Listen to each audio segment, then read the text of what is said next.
don't feel so lost with you. Fly through the mountain ranges, but I'll never see the danger. That fireballs is swinging, but our hearts are full. I'm not worried when I'm with you. Hey everyone, welcome back to Let's Be Real. So glad we're here. Before we get into today's interview with Katelyn Beaty, just wanted to update you on just a few things. I hope you guys are ready for Thanksgiving, ready for the holidays.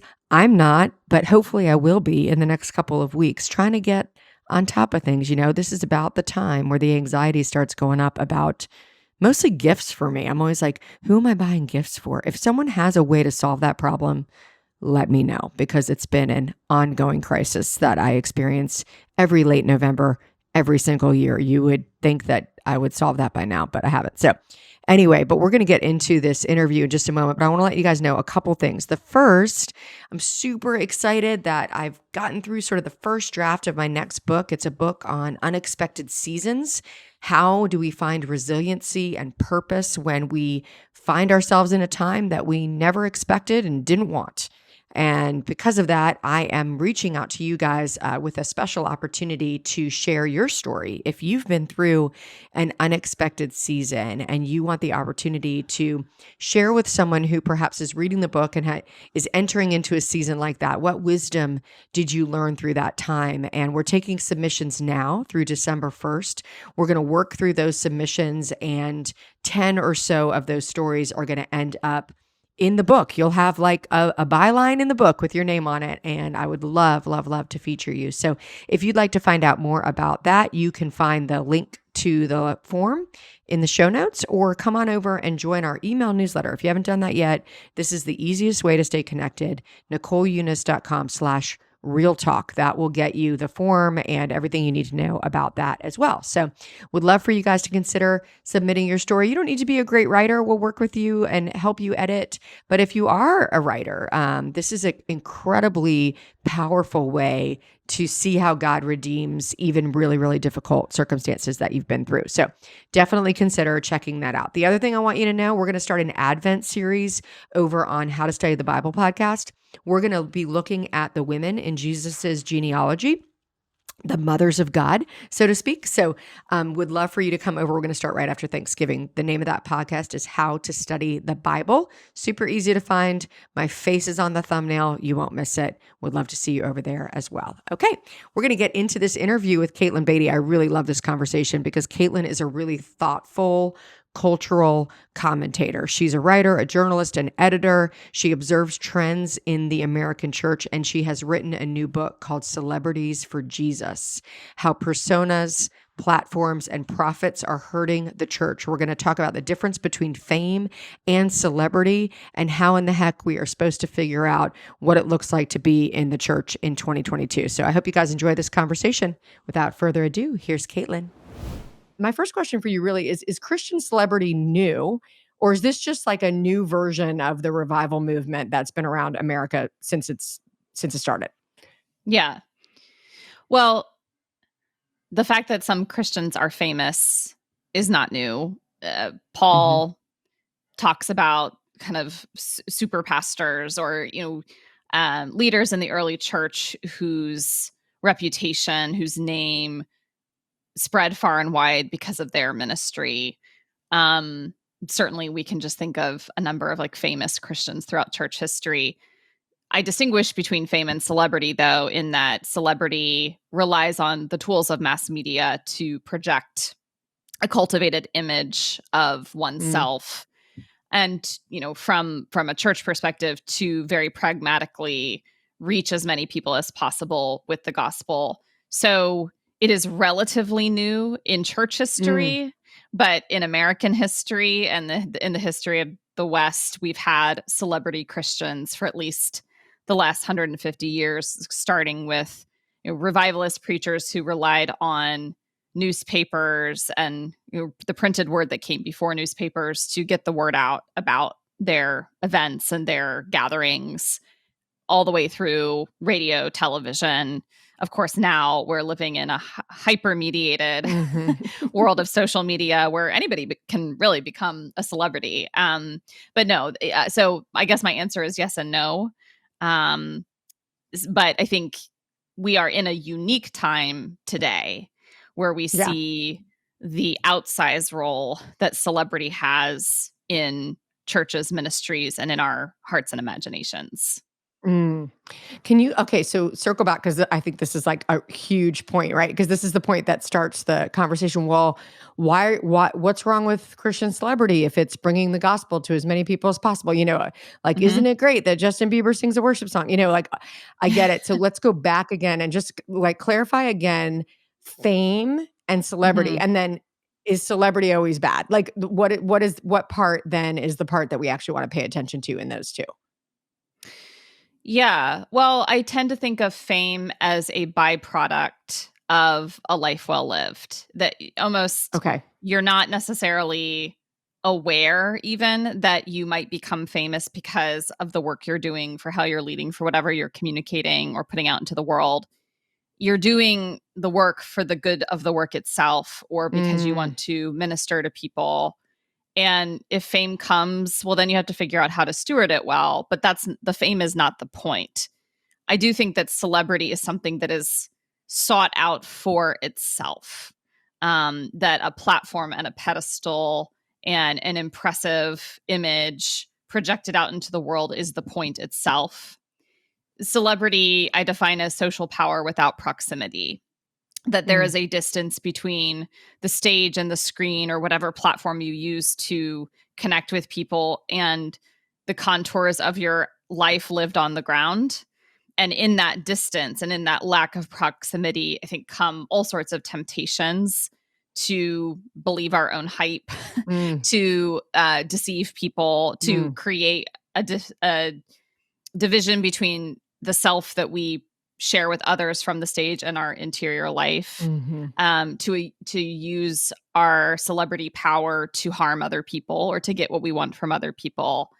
So I don't think we can say if a Christian is famous, that's bad, they're bad. That's way too simplistic. It is more, a Christian who has celebrity status is going to face unique temptations and pitfalls. And actually, I wouldn't wish celebrity status on anybody. Like, I don't actually know, like, and I say this being appreciative of Justin Bieber and his whole vibe, but I actually don't know that it's great that Justin Bieber is such a megastar celebrity in the way he is. I think that there are temptations and pitfalls that come with that realm. And pressure. I mean, that's the feeling I have, is just this like unbelievable pressure. And I love the way that you described celebrity and fame. Like, fame is just, you're doing the thing, the work that you're made to do, the calling that you have on your life. And like, maybe the breadth of your influence spreads because of the work that you're doing. A friend of mine said that it only was when celebrity exists in the social media realm that popularity became a skill. Like, basically, if you can like monetize or market your popularity, like the way you sit in front of like a YouTube and do a video, then that's actually a marketable skill that you can build a life around, which to me is it's not a sham. It is built on like a very shaky foundation that inevitably can't stand. I mean, that's not even like having the talent of Justin Bieber, right? So the pressure, yes. Once you're in the machine and once the machine starts rolling, the incessant pressure to keep feeding it and to keep going, incredible pressure. And you wonder if someone like Justin Bieber, like, can he just be Justin? Are there spaces in his life where he's not aware that there's an expectation that he perform and monetize his normal life and keep the machine going? And I think, I write in my book about the book publishing industry. And I wonder if you feel this to some extent, Nicole, that, the calling of writing a book is ultimately a calling to use your words well and to write, the craft of writing. And yet the realities of what it takes to market and sell a trade book in a time where people's attention spans are so short, you feel like, oh, I can't just be a writer. I have to also be a marketer and a publicist and have a great ring light. There's just And like create an experience when like the reason that you love to write is because I'm a person who likes to get lost in books. I don't want to get lost in a multimedia immersive experience with the author. I want to yes. have a conversation with the author's words. So then Yes. you're in this world where you have to like be the Disney World of like everything about my life is what you must need to know in order to like read a book. So yes, I feel everything that you're saying. And I just want to like drill in even more where Justin, we love you. Like, come on our podcast, Justin. Right. But like Justin that's just celebrity as a pop singer. Right. So where's the uniquely, let's say, deceptive or destructive parts of celebrity when we talk about now marketing our faith, shepherding like spiritual realities? What do you think are some of we know some of the things that have happened in Christian culture most recently, and you named a few already or alluded to them, but are there some that specifically stand out to you that you're like, and this is what's actually so dangerous about this when we add the Christian realm to what we're talking about? Yeah. Well, a couple of things come to mind, but both things have to do with the reality that I believe Christianity is meant to be explored and lived out in real flesh and blood community. This is the example that we have from a God who became incarnate and took on human form and lived a human life among people, among his image bearers. And so what does that tell us about what we are created for, and how we are actually meant to flourish? I think we all sense in our time that we're not flourishing by the amount of time we're spending in a mediated experience. And of course, yes, yay for technology that allows us to connect right now, Nicole. But when we're talking about marketing the faith, does faith become something that is meeting felt needs or a kind of slogan? And if it does, is that really communicating the heart of Christian faith that we believe? And is it weakening or cheapening the message? Because of course the medium is the message. So that's one thing that comes to mind.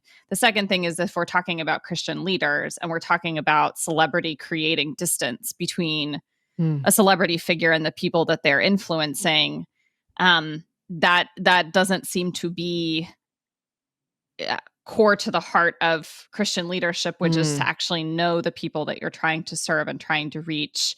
You think about the role of the pastor being connected to the image of a shepherd. And the only way a shepherd can shepherd well is by knowing the sheep. And so, and, I'm going to get dinged for this, and I already have, and it's fine. I tend to think that there are certain church structures that lend themselves well to pastors being able to know the people in their flock, and certain church structures that, for all their strengths, don't quite allow that kind of proximity and like deep discipleship. Yeah. So I just think Christianity is a proximate faith. And once we start incorporating all these tools and mechanisms that distance ourselves from each other, we're veering away from it. I just had this insight, like thinking about like even what we're talking about, like, what are we doing? Like, this isn't church. We know that, like, we need this other thing. And I'm remembering that, or sort of the analogy that comes to mind is like, you imagine your local community and maybe your pastor references a book or a podcast in the sermon. And then that book or podcast becomes like this supplemental learning that can be a part of your faith experience, which is what we do, right?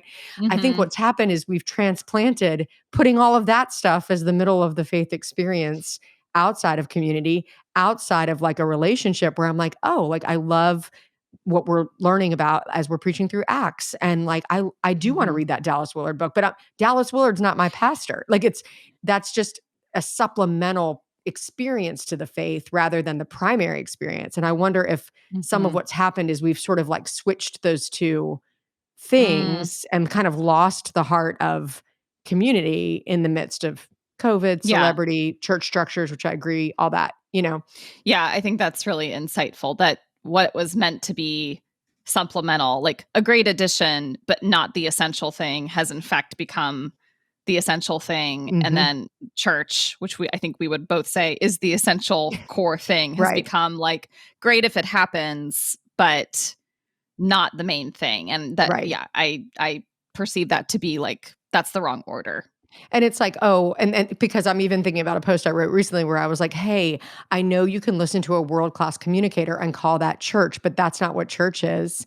Hmm. And it's almost like you can listen to the world-class communicator outside. Like, you don't have to have that same expectation of your local pastor shepherding your flock. Like, that's not Hmm. actually the supremacy of the worship service is not the skill of the orator. That is Hmm. not what it was supposed to be about in the first place. Right. And that's probably me and you are probably getting into like a little bit of that church structure and like we don't want to throw anything out as like evil or not good because we know like that's not the way of Jesus. That's not even the way he talked about different structures. But there might be some structures that do lend themselves to this temptation, just as there are structures Hmm. that might lend it to a different temptation. So like, and I really do like this like deep cultural analysis, but I also am just have that tension within me, which I'm sure you do too. Okay, so what then? Right? Like, do we just Hmm. complain about what is, or how are we part of the solution, or what's a way to be a good discerning, you know, Christian in this space? And I guess even like I'd Hmm. love to hear how are you dealing with your celebrity? Like or your fame. Like if you, regardless of Yes. the fact that it might not be like Justin Bieber level, it's still people know you and relate to you as a friend or a foe who you are not actually in proximity to. Like you Hmm. don't actually know them, but they, right? Like you have more people in your life than you could Hmm. actually be in relationship with. Yes, I have been asked this question many times. And I have also been asked, how can you write a book critiquing celebrity when you're a celebrity? But I think it is a fair question in that, all of us to some extent can look to somebody else and say, well, I'm not really a celebrity because I don't have her or his number of followers. I don't have this, whatever. But I think if you are a communicator in the 21st century who is trying to educate, edify, teach people beyond your immediate sphere of influence, and you're using the tools of mass media to do it, like you're swimming in celebrity waters, Yeah. like you're in it. And so, I can say, well, I didn't set out to become that, and that is true. From the very beginning of my career, it's been I want to write. That is what I feel called to write Mm, and edit, and that has been mhm, my entire career. But yeah, there was a point where my platform, quote unquote, where people started to respond to what I was writing mhm, and say, like, mhm, oh, actually, I found this really helpful and I want more of this. I do try to think about the amount of time that I am spending mm, uh, reaching this kind of unseen but very real audience out yeah, in the ether, and how much time I'm spending connecting with people in my immediate sphere of influence. And I think that the important thing is to be invested in people who are not approaching a friendship or a relationship as transactional. Because of mhm, course I can also think about, well, if I connect with this writer or this person, that could further no, that's not yeah, what we're talking about. We're talking about friendship where your friend is going to show up at your highest heights and your lowest lows. Yeah, they know that you do this thing on the side, but that's not the primary pull. Like, they deeply know you and deeply love you, and they're not going anywhere. And I just mhm, think we all need more of those people yeah, in our lives, regardless of whether you think of yourself as a celebrity or not, but all the more so if you do have an online platform. Honestly, I try, when I'm thinking about writing something or sharing something, I try actually not to think about reader expectations too mhm, much. I mhm, try to think about the integrity of the message that I want to share, I think something that I'm trying to articulate, because I think if I'm too audience focused or heaven forbid, like fan focused. Mm-hmm. I think a lot of us feel that we end up kind of becoming what people expect from us. Yeah. And some of that, you might end up feeling like I'm losing myself in this, or like I'm losing the integrity of the calling that I believe God has put on my life. And what if God is calling me to say something that isn't going to, receive cheer and applause from everybody? Like, what if I have to say the hard thing? What if I have to say the thing that is basically timeless Christian truth that is not hooked to the news cycle or isn't going to be shared a million times on TikTok? Like, so I think that there's a real just inner discernment about motive and motivation for any of us that has to be regular. Why am I posting this? What do I expect from this? And going from there. How have you, and I think that's like so practical. And honestly, I think it goes both directions. It can be if you're a person who creates content or I love how you said like swimming in celebrity waters. That's a great word. If you're also a person consuming content, you can ask like, does this feel like it has integrity? Do I feel like this is just marketing? Why is this in my feed? Like, is it edifying me? Like maybe I need to not, because I think that's also shaping, like we're acting and reacting to what we're experiencing. Yes. So I'm curious, kind of circling back, and thank you, by the way, for your vulnerability and like open, honest to be like, yeah, I wrote into the machine. I wrote a book critiquing the machine. And I get that may feel like hypocritical, but that is the meat. Like that's how we get the message out. Where have you, like, how have you made peace with church life? Because, I said this in your bio, but you were an editor at Christianity Today. You have been all the way in the machine. And that means that you've seen a lot, right? Like you've seen a lot of good and maybe more bad. And how have you made peace with your own faith community? What does that look like for you today? Yeah. Well, from a theological perspective, as a journalist who, yes, has seen and heard things, but also remembering most of what you hear and see as a journalist is bad news, and you don't often see and hear the good news. So it doesn't mean that the bad news is winning. I actually think that for every like salacious, terrible, megachurch pastor, moral failure scandal, there's like 100, pastors faithfully serving his or her flock. Yeah. I've always thought that the church is a human institution, and God has been gracious to form the body of Christ in the world among very flawed people with limitations and temptations. And so I've been able to kind of distinguish between the stuff that goes on in Christian culture and Christian institutions and the reality of the person of Jesus and the gospel as it has been passed down through the centuries. And to be able to say, not everything that you see in Christian culture reflects the heart of God. And we need to almost have a proper sacred, secular distinction there. So that has not been hard for my faith in the way that I know it has been for other people, for other journalists. I attended Oxford for a semester in college and was introduced to the Anglican tradition there. And again, I'm going to sound like a snob and I'm going to get dinged, and that's okay. I've always, since that time, my entire adult life, I have been in more liturgical settings, having grown up in more of a low church, seeker-sensitive Methodist church. That's where I came to Christ. And for that reason, I'm very grateful for that tradition.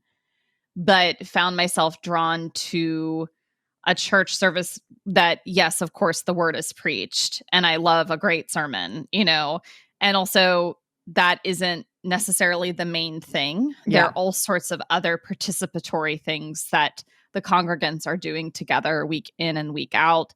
I love the structure of that. The structure feels stable to me in a very unstable world. There might be authors or musicians or people with platforms who come in and out, but again, it just there's a kind of boring nature to the church that I actually have come to really appreciate.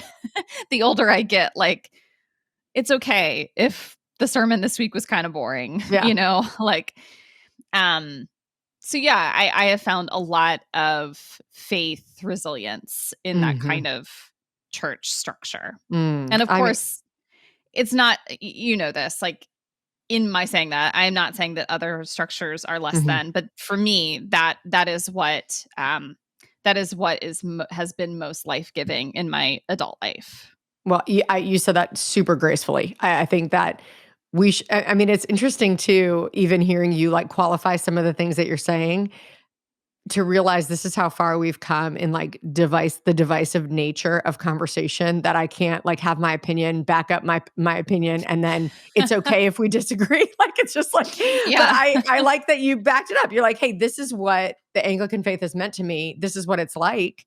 And also I'm grateful for this other experience I had, because God used that Mhm. too. Right. And I think, but we can also say, hey, there does seem to be when there's power and there's distance, there seems to be corruption. That is not the case for every single Christian celebrity, but we should be very, very Mhm. aware of growing power and growing distance, and what that Mhm. usually can lead Mhm. to in any of our lives, Mhm. right? Right. In small ways that you and I might lack integrity between the moment we show up on the screen and then when we go home, to our Mhm. families or to our friends. And then also in big moments of just like massive moral failures and cover-ups and years of, Mhm. deception. Like, it's still the Mhm. same root, right? Like, it's just different levels of it. Yeah. Yeah, I like how you put that, power plus distance equals corruption in small and large ways, in Yes. very public and very private and personal ways. Um, and that's true for, all human institutions. Mhm. And it's just a common thread throughout human history that combination of power and distance often leads to abuses Mhm. of power and harming other Mhm. people. It's especially concerning when you see it in religious institutions, because you think, yeah, but this institution should be different. We should be different from the rest of the world. We should be Right. conducting ourselves in a countercultural way. And, the person of Jesus continues to be radically countercultural in his understanding of power and what he came to earth to do, and his refusal to co-opt worldly power even for good purposes. And I Mhm. think in some of these stories there is a rationalization that power can be used to reach more people with the gospel. Yeah.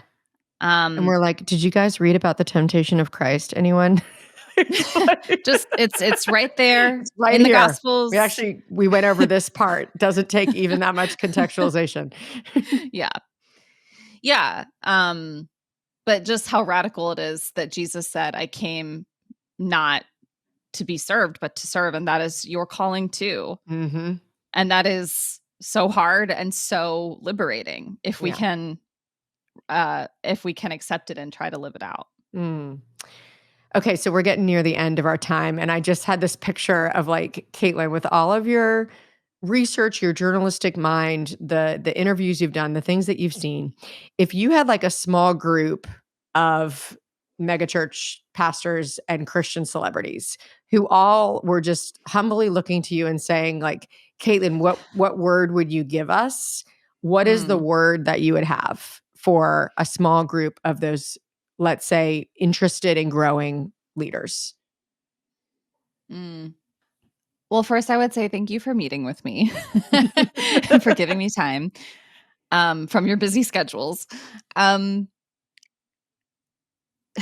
this is like cheating, but I think of these words as similar, very similar and related, but something like stay grounded or stay rooted. Mhm.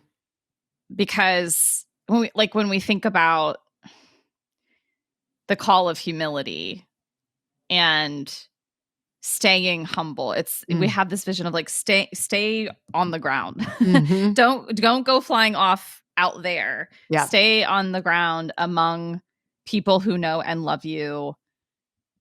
Don't be naive. Mm. about how good it might feel to get Mm. applause or praise out there, but like what you were made for and where you will truly flourish is down here on the ground. Mm. So something like stay grounded, stay rooted. Mm. Gosh, I love that. I feel like that's like a word for anyone on social media. Like, it's just like, who knows you really? Like, who sees you really? And what are you doing to where we started this interview and you said, here's the way I'm cultivating that in my own life so that I'm not just a face behind a screen or, a person behind my thumbs on social media or behind my words. It's a good word. Yeah, it's hard, but I think it is the path of freedom for us. Yeah. And the way of Jesus, for sure. Yes. Well, Katelyn, thank you. The book is, why can't I just remember the name? Tell me the name real quick. I don't have it. Celebrities for Jesus? Is it Celebrities for Jesus? Oh my gosh. Yeah. I totally blanked out. It took me a really long time to memorize the subtitle. It's Celebrities for Jesus, How Personas, Platforms, and Profits Are Hurting the Church. Okay, you guys, the book is Celebrities for Jesus. You're going to love, I love the way Katelyn really invites you into the stories that help you think really well about this particular issue. So you're going to want to pick the book up. It's great. Katelyn, we love to always end the show with just a light note. I'm just curious, first of all, where we can find you. Tell us about your podcast. And secondly, what is like a product or an app or like something that you're doing in your life that's just bringing you a lot of joy right now? Yes. Listeners can find me at KatelynBeaty.com. I have links to, of course, the book and essays and a link to the podcast that I co-host with my friend Roxy. It's called Saved by the City. It's about two single Christian women taking on New York, one strange date at a time. This is not an app or a product. I'll just give a shout out to my nephew, who's 3, who is the only grandchild in the family, was a surprise baby, and he is the axis around which the Beaty family now revolves, and he is the light of our lives. And I just love spending time with him, seeing him. I was home in Ohio for a Halloween weekend, and he dressed up as a cheetah, and that's just, being an auntie is giving me a lot of joy. I love it. I share that same thing. There's something about like 3-year-olds that is just like God gave us 3-year-olds to remind us that there is joy in the world. Like it is worth continuing forward. So I love that. Oh man, that's such good stuff. We're going to put all of these in the show notes, you guys, all the links so that you can find Katelyn. It's been great to spend a few minutes with you, and thank you for the work that you do. It is meaningful. It is important. It's valuable. And I'm glad for it. So thank you. Yeah, thank you so much for this conversation, Nicole. Flying through the mountain ranges, but I never see the danger. That final boss is swinging, but our hearts are full, and I'm